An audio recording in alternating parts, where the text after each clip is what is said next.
Okay, so primary school happens. What happens in high school is that I hit in primary school. Everybody doesn't speak highlights, nice, Nicola, Francis, Simon, Rumnati. We are all best friends.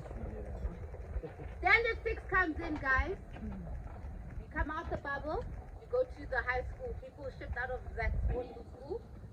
Then the white girls realize that they're white when they get to high school. So if you were friends with Francis, Francis was your best friend in primary school, Francis gets to high school and sees Bo Paula, Lebo Nicole, and other people that look like her. And it's like, yo, Sam, hey, it was good though, hey, yeah. You know what I'm saying? Then what happens is that now we get caught in this cycle where now we're trying to fit in because we're almost we become the outsiders. As much as you guys think that, wow, what a privilege, you went to private schools, whatever, in those private schools, guys, the black girls were in one group and they were outsiders. There was nothing fancy or privileged about it. So when they come and stand and they speak their English through their tones, their noses, you must know that they worked hard for those actions, guys. It was not easy, guys. It was not easy. Every time something is stolen, they look in the black direction. It was not easy, guys. You hear me? Guys, it was not easy when there was one moment I'll never forget.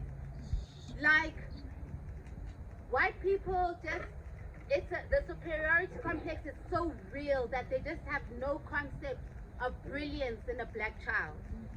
There was one time, there was some maths, I was quite good in maths, and there was a maths equation that the headmistress put up the one time from the holidays.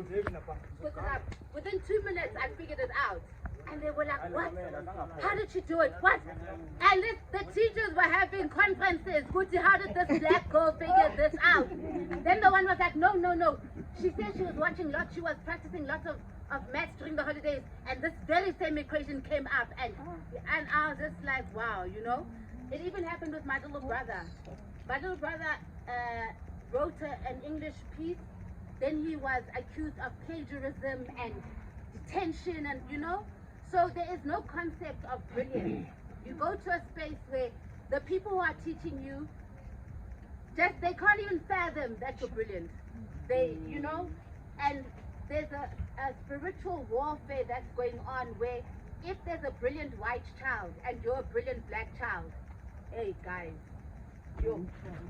it's a war. You're creating tension. You are creating tension. Only Nicola can be the best.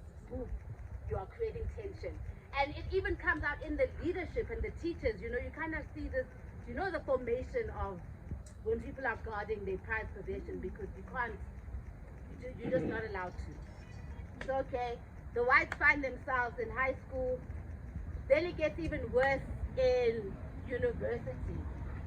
Because what happens in university now is that now you are definitely no longer in a private school. Now you are in the real world with the real people. And in the real world with the real people, your complexion is brown, babes. Your complexion is going to take you to the rest of the brown people and the rest of the experiences of the brown people. Not more Nicola Lebo Simon, actually, as it turns out. And then from there onwards, it's downhill because to succeed in South Africa as a black person, you have to do it at the expense of other black people. So as brilliant as you might be, as educated as you might be, as talented you might be, if you're going to exploit those talents, it's going to be at the expense of your people. So I could have been a CEO somewhere, a marketing manager somewhere, but then I would have been a Moja Love or something, or being part of the system that is dumbing down the black child. And if you want to do good and raise your community, then there's this white establishment that has got control of the media, and they use that media to demonize any black body that is trying to uplift other black bodies. And then they do it so hard that the other black bodies join in on the attacking of the black body and trying to protect the other black body. So we're just in this vicious cycle, and I don't know what conversations we need to have. I thought that maybe COVID, because everything got equalized and things, there are conversations that can be had now that couldn't be had before. And I'm hoping that we don't fall into the trap of that whole Rainbow Nation, Stronger Together, Rugby World Cup stuff that glosses over all our problems, and then we're back at where we're just creating this black child who has to give up their own blackness to survive in this world. I hope that's enough. That line. Thank you.